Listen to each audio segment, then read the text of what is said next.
ফাবিআইয়ি আলা'i রাব্বিকুমা তুকাযযিবান। আল্লাহু আকবার। এই ফাবিআইয়ি আলা'i রাব্বিকুমা তুকাযযিবান মানে কোটি কোটি আল্লাহর নিয়ামত আছে, তুমি কোনটা অস্বীকার করবে? একটা করবে আরেকটাই ধরে খাবা।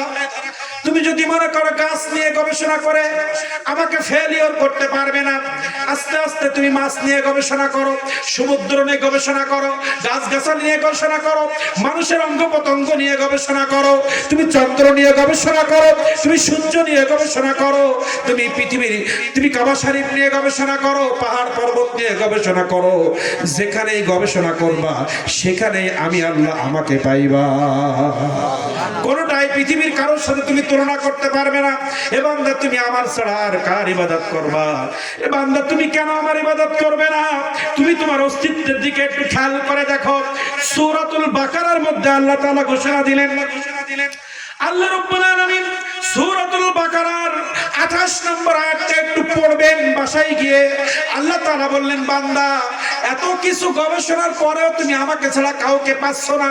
এখানেও তুমি যদি আমাকে না মানো, তোমার নিজের বডির দিকে একটু তাকাও, তোমার নিজের দিকে তাকাও।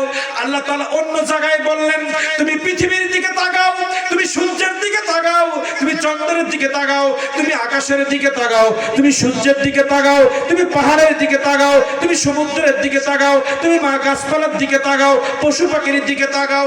সব জায়গায় আমি আল্লাহ আমাকে তোমরা পাইবা। এরপরেও যদি তুমি মনে করো আমার ইবাদত করবা না, আমার থেকে তুমি মুখ ফেরাইবা, এবার তোমার নিজের দিকে একটু তাকাও, তোমার নিজের অস্তিত্ব নিয়ে তুমি একটু চিন্তা করো। কাইফা তাকফুরুনা বিল্লাহি ওয়া কুনতুম আমওয়াতান ফাআহইয়াকুম সুম্মা ইউমীতুকুম সুম্মা ইউহয়ীকুম সুম্মা ইলাইহি তুরজাউন। আল্লাহ রাব্বুল আলামিন বললেন, কাইফা তোমরা কেমন ভাবে কুফরি করো, কেমন ভাবে তোমরা ফিরে আসো। তাকফুরুনা কাইফা কেমনে, তাকফুরুনা তোমরা কুফরি করো, তোমরা আমাকে ভুলে যাও, আমি বাদ দিয়ে আরেকজনের গোলামি করো, তুমি শয়তানের গোলামি করো।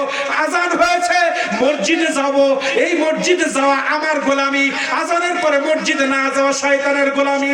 আমি তোমার বোরকা পড়তে বলেছি, মা বোনদেরকে বলছি, মা বোনদেরকে আল্লাহ তাআলা বলছেন, আমার নবী মুহাম্মদ রাসূলুল্লাহ বলছেন, তোমার পর্দা ফরজ করা হয়েছে, তোমার বয়স হয়েছে, তুমি পর্দা করো, এটা আমার গোলামি।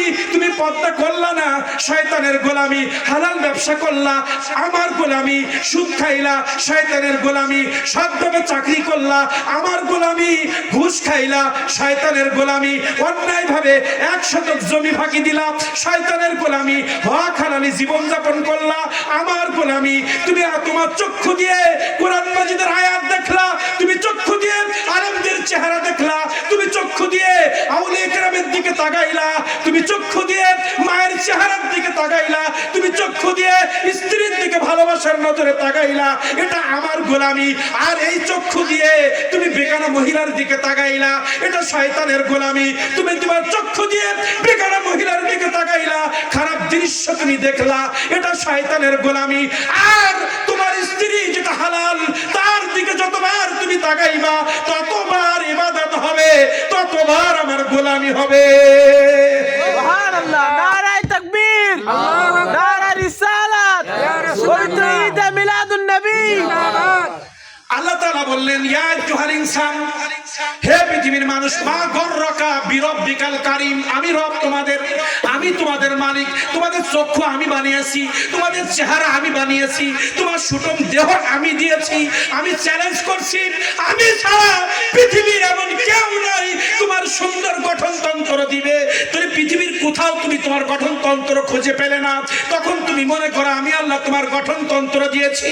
যে আল্লাহ তোমাকে সৃষ্টি করেছে, যে আল্লাহ তোমাকে গঠনতন্ত্র দিয়েছে, যে আল্লাহ তোমার সৃষ্টিকর্তা, সেই আল্লাহর গোলামি তোমাকে করা লাগবে। এবার আল্লাহর গোলামি কি? আল্লাহর ইবাদত কি? 5 ওয়াক্ত নামাজ, রমজানের রোজা, হজ ফরজের হজ, পিতামাতার খেদমত, স্ত্রীকে পর্দার মধ্যে রাখা, সন্তানদেরকে দ্বীনি ইলম শিক্ষা দেওয়া, প্রতিবেশীর সাথে ভালো ব্যবহার করা, হালাল ব্যবসা করা, সুদ মুক্ত ঘুষ মুক্ত চাকরি করা। বলেন, এবার আল্লাহর গোলামিগুলো নিজে নিজে বাড়িতে গিয়ে লিখবেন। আল্লাহর গোলামির মধ্যে কি আছে? আল্লাহর কোন গোলামির ভিতরে যদি আপনি ডুপ্লিকেট করেন, আপনি মনে করবেন আপনি এখন বর্তমান জাহান্নামের রাস্তায় আছেন, আপনি বর্তমান শয়তানের গোলাম হয়ে দুনিয়া আছেন।